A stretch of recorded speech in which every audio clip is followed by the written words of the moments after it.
Hello everyone, my name is Christian. Welcome back to Tekpon. Today our guest is John, the head of growth at Saaslogic. Hello. Hello, and how are you today? Very good. Thanks for asking.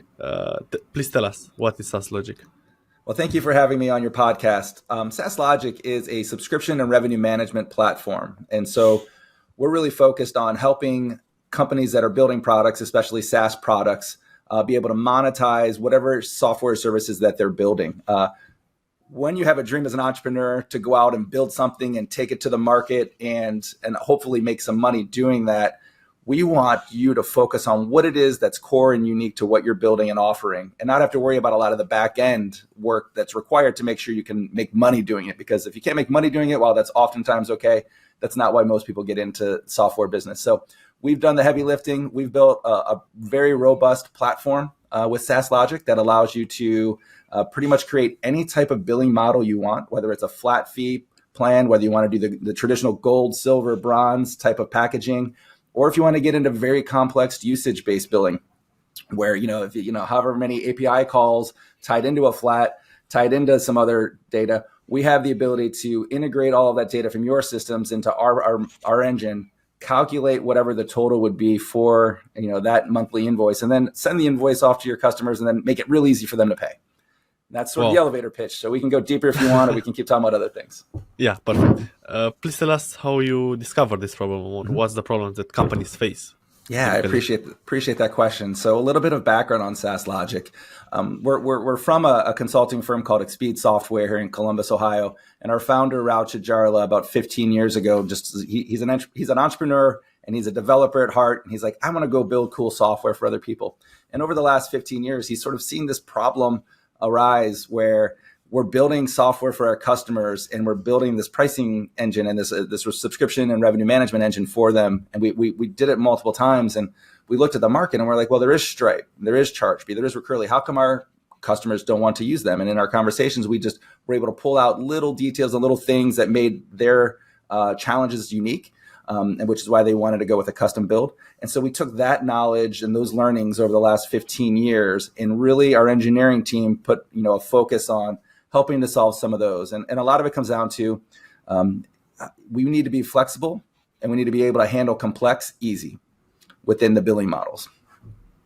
Right. Hey there, fellow entrepreneurs and B2B marketers. Before we dive back into the conversation, let me introduce you to a game changer in the lead generation arena, Lead Feeder. Now, we all know the struggle of identifying those elusive website visitors and turning them into valuable leads. But what if I told you there's a tool that not only promises but delivers on supercharging your lead generation and sales efforts? Enter Lead Feeder. Imagine having the power to identify companies visiting your website, track their behavior in real time, and seamlessly integrate it with your CRM. Lead Feeder is not just a tool, it's your secret weapon for efficient and targeted lead engagement. Now, how is Lead Feeder different? It's the ability to provide detailed insights into visitor behavior, helping your sales team prioritize efforts and close deals faster. With customizable notification, lead scoring, and GDPR compliance, Lead Feeder is changing the game. Are you ready to revolutionize your approach to leads and deals? Head over to leadfeeder.com for your free demo today. That's leadfeeder.com. Don't miss out on the future of successful lead generation with Lead Feeder. Thank you so much, Lead Feeder, for sponsoring this episode.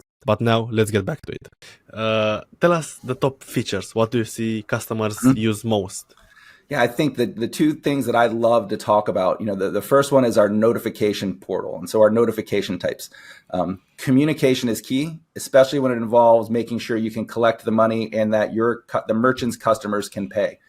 We have a saying in Saaslogic that our customers' customers are the most important. So our merchants are our customers, but if their customers aren't happy, then they're not going to be happy with our merchants, and the merchants aren't going to be happy with us. So when we're building out our platform, that is our focus, making sure our customers have an easy way to make sure their payments are updated, make sure they're getting the invoices, make sure we're communicating with them. So our engineering team has built out a very robust notification platform with over 20 different notification types that are triggered automatically from our system to make sure everything's in line and easy for our customers to pay.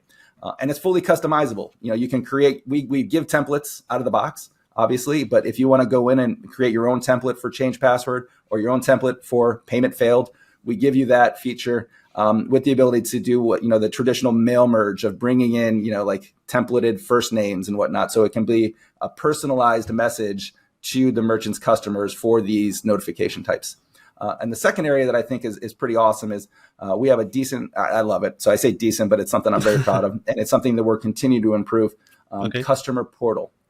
When you look at making sure our customers are happy, how do you give them an area that they can go that feels branded like our merchants? So it's like, we brand it, the merchants can brand it with their logo, their colors, and give their customers the ability to log in, see their invoices, see what they're subscribed to, change their subscription if they want to, go up or down, cancel their subscription, pause their subscription, pay their invoices, see all of that. We've created a customer portal so that way our merchants' customers can go in and have that single spot to help manage that. And the coolest part is, because we're engineering focused and we come from an engineering background, this is all driven, or this all has the ability to be driven via API if you want to do it within your own SaaS application. So you can use our engine and just pull the information into your UX, or you can use our UX. It's all there for you to do. Super smart. But who are your customers? Customers. Well, if I missed the question, I apologize, but I love talking about our products. Our actual customers are varied. We found that, a lot of times people talk about, hey, let's go focus on a beachhead, let's land and expand. We heard a HubSpot speech a few years ago where HubSpot kind of talked about how they just wanted to build the best in class tool, and then people would sort of just start using it. And that really resonated well with us. And so our platform isn't focused on a specific area, and our customers are broad from, we're in ed tech. We've got ed tech software platforms that are using it. We're in, consumer tech. We're in restaurant tech. And we really will talk with we love talking with founders, and we love talking with engineers, and we love talking with folks that are really pushing the envelope in their space. And we want to make sure that we're the platform that allows them to focus on being great at what they do, and we'll take the heavy lifting off on the back end. Right. But it's usually starting companies. We do love starting companies. If you think about subscription and revenue management, once you sort of start working within a side of platform and your customers already have their information stored in certain areas, it becomes a heavier lift to slide over to a different product. And so our strategy, and it's been successful, is let's find young, hungry folks that are growing, start working with them when they're building out their base product. And then as they grow, we grow. And our pricing model reflects that. And we're always open to talking about pricing with folks, but our model right now is 2.5% of revenue that's generated. So if you don't do anything, you don't pay us anything. If you do a lot, you pay us a little bit more, but we don't want it to be a financial burden for startups where you have a $1,000 a month fee to use a platform that you're not really being able to monetize yet. Really smart. And most of the companies that you see are PLG SaaS or enterprise custom pricing. Yeah. So we want to be able to handle any of those. Right now, I'd say we're a little bit of a transition between kind of that enterprise model and PLG. So we're working on ironing out a couple of the wrinkles, but ultimately, our goal for 2025, to give you a little bit of a sneak peek, is to make it a direct PLG play. But right now we're a little bit more closer towards let's take lots of phone calls, let's do lots of chats. Right. And how do you see the market? How competitive is it from your perspective? I've gotten more gray hair in the last year than I probably need to. It's a hyper competitive market. Some might even say red ocean. Obviously, we've got the Stripes, the ChargeBees, the Recurleys, the Paddles. There's a lot of people in here. Thanks to the improvements in the payments world, the barrier to entry in creating a product like Saaslogic is lower. So it's easier for companies like us to come in and build our product. And so you really have to be able to differentiate what you are and who you are to your customers. And we focus a little bit on price. We think we're very competitive on price, but we really want to wow people with service. We want to wow people with our commitment to their growth and really have them feel like we're their partner for the next 5 to 10 years as they take their software platform to the moon.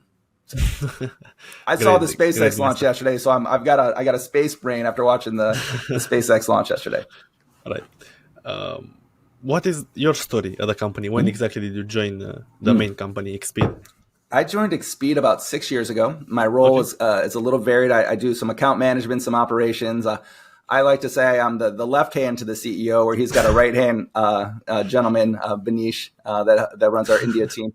Xpeed Software, we're a decent sized consulting firm. We're here in the United States as well as in India, about 140 total employees. So a pretty good sized operation. Saaslogic was built about 2 years ago, and they started running it. And about a year ago, our founder, Rao, asked me to come over and help with the growth side of Saaslogic. So I've been with Expeed for about 6 years, Saaslogic for about a year. And the employees work for both companies or just focus on one? Most of the employees do focus are on both. We have a product owner, one of my good friends who usually sits across from me, but I kicked him out of the office. He focuses mainly on Saaslogic, and then our development team in India has a group supporting just Saaslogic, but they're close to the Expeed team. So the 15 years of experience that Expeed has built up is readily available to the team at Saaslogic. Nice. And is it your only product, your first product, Saaslogic, or are there multiple products in the portfolio? This is the first one we've gone to market with, but we've got a few more in the oven that are baking. We've got a low-code platform that we're hoping to launch here in a few months that's really going to help Saaslogic as well. My dream when I came to Saaslogic, and I apologize if I go down a little bit of a rabbit hole, but my dream is to provide entrepreneurs the ability to be at a bar with a friend, having a cocktail, and then on a napkin sort of write out some thoughts about the product they want, and then to be able to come to our low code platform and build it, and then use Saaslogic to monetize it. So that product is probably a couple months away from being launched, and I'll gladly come talk with you again about that one.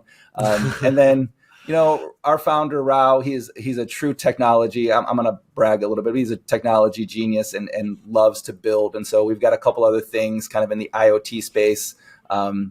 Let's say they're incubating and getting ready, but we're making sure we focus on getting Saaslogic right, getting Saaslogic launched, and then that low-code platform up and running as well. Great story. Thanks for sharing. And we'll love to host you again in the podcast. I appreciate it. Tell us about the first customers. How did you find it for Saaslogic? Word of mouth. When you talk to, we're entrepreneurs as well. I'm not. I'm a really good guy to follow an entrepreneur, but Rao's an entrepreneur. And your first customers have to be folks that are willing to take a little bit of a risk with you. And so, a couple years ago when Rao went to market and really over the last year, a lot of the folks are people that we've known, people that we were able to chat with. Getting them on the platform and getting their feedback has been key. And that's helped us, really refine our direction and refine our messaging. So I will always state that as you go to market, talking to everyone you can about it and getting them to give it a shot is key. And how about today? What's the most successful go-to-market strategy or growth strategy? We still try a little bit of everything. We're engineers at heart. And so, when you're an engineer, you look at something as a problem, you try, you fix it, you tweak it. We've had success with email marketing. We've had success with digital ads. We actually are having success with calling, direct calls, which I know is a little bit, people feel like it's old school, and we're kind of asking ourselves, I'm sharing my secrets here, maybe I shouldn't, but we're asking ourselves, especially here in the United States, has, the concept of calling and people answering their phone, marketers started to say, it doesn't work anymore, but we're finding success with it. And so I'm wondering if the ebb and flow is coming back to where nobody's doing it anymore. So now it's working again. So, we love to try, we love to experiment, and I don't think there's a marketing channel we haven't really explored. Great. What was your biggest challenge since joining the company, since joining Saaslogic? Yeah, it's one of our biggest strengths, but it also is the biggest challenge is that we're so broad. Again, when you're saying we can be a subscription and revenue management platform for any area, that makes the messaging hard to get people's attention. So I would say that's probably the biggest challenge. But you can fight through it. You can volume play to get people to talk with you does work still. It's just harder, but it's fun to try and learn those things. Absolutely. How about the vision for the future? What's next for Saaslogic? What's next? Well, from a Saaslogic standpoint, it's that integrating that low code platform that I mentioned, I think is coming. To share a little bit of the future, I think that's going to be a really fun product when you can kind of combine those two things. Even if it's just like a suite of products, when you can have those two pretty well integrated.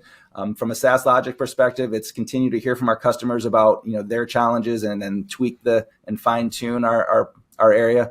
Like I think I mentioned the customer portal, we love it. It's great. We're going to improve it. Our customers have said. Our merchants have said, hey, here are some things we would like our customers to have access to. And so, we're going to look at continue to make those areas better. Absolutely. I'd love now to know your story, your background story, basically how you started your career. Yeah. share some of the And lessons learned. and this will be fun to put on video, but I love talking about myself, so this will be good. I can do that. I like to kind of go back to, I was born and raised in Ohio, went to Ohio University, so I'm a Ohio University Bobcat at heart, met my wife there. And then after that, I joined the military. I joined the U.S. Navy, spent 4 years as a Navy supply officer, probably the most fulfilling and rewarding part of my career. No offense to what I'm doing today, but having a chance to serve is just something I'll always hold dear to my heart. But 4 years was enough. It was the early 2000s. I got out in 2006. And so while I enjoyed my time, I enjoyed the transition to civilian life, moved back to Ohio, got married. And then I kind of bounced around. I've done Fortune, 500 companies, working in, operations. I've done small startups, like, trying to raise capital just to make payroll type startups. And then, kind of landed here at Expeed after kind of getting into the account management sales type of roles with other tech consulting firms. I really just enjoy problem solving, and I really just enjoy having conversations with people about the challenges they're facing. It's a creative outlet for me because I get to dream and help them see what software can do, help them see what Saaslogic can provide them, or with Expeed, what Expeed does. And so my career path has sort of gotten me to a perfect spot as I'm in my third career now. I kind of talk about it because I'm a little bit older, to where I really get to help people dream and achieve what they're hoping to accomplish. And what would be your best piece of advice for a starting 20-year-old or somebody just out of college? Take risks. Don't be afraid of failure. Failure is an opportunity to learn. I know that's cliche and everybody says it, but it is honest to God the best piece of advice. And I have a 14-year-old daughter and a 12-year-old son. We talk about it weekly. We're very fortunate to have a nice security blanket. And so I've been able to go out and challenge myself from a career standpoint. And I've failed as many times as I've succeeded. But you just got to keep marching forward and being willing to put yourself out there and try. Because if you don't try, you'll never achieve anything. And I think the second piece of advice is ask questions, ask people for ideas, ask people for thoughts. Especially here in Ohio, we're a Midwestern culture. We love helping each other. We love being there to be a resource. And if you have that network of people that are willing to help support and help you grow, don't be afraid to utilize it. Absolutely. Now, I'm curious to know, do you have a favorite software that you use, but apart from Saaslogic? Apart from Saaslogic, my favorite software right now is HubSpot. I am falling in love with HubSpot. I've used a lot of CRMs in my day. We were a Salesforce shop for a while. We switched to HubSpot for Saaslogic and then also the parent company. And I'm just impressed with how well they do what they do. So right now, HubSpot, I'd be remiss to say as someone in tech, I'm enjoying the heck out of these large language models.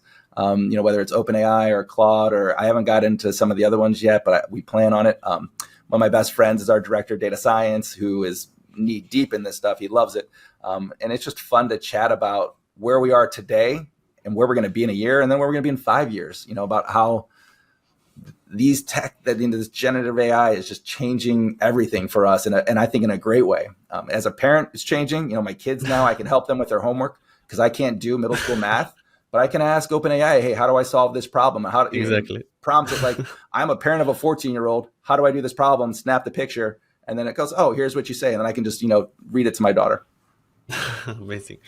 I guess those are my main questions. But if you have anything else to share on the podcast, this would be the moment before we close it. Well, I really appreciate you having me on here. I think that, I'd love to chat with entrepreneurs. I love to have, hear stories as well. So if any of the listeners just want to, I jokingly say that most of my job is drinking coffee. If anyone wants to hop on a coffee chat, or if you want to hop on a coffee chat, just to talk about the future and talk about how things are going. I really love hearing people's stories, and I love hearing people's journeys, as I'm sure you do, which is probably why you've gravitated towards hosting a podcast. I'm a little jealous of you, Christian, not going to lie. But I'm excited you to can also start your own podcast with founders looking to get into SaaS. I think that would be a good idea.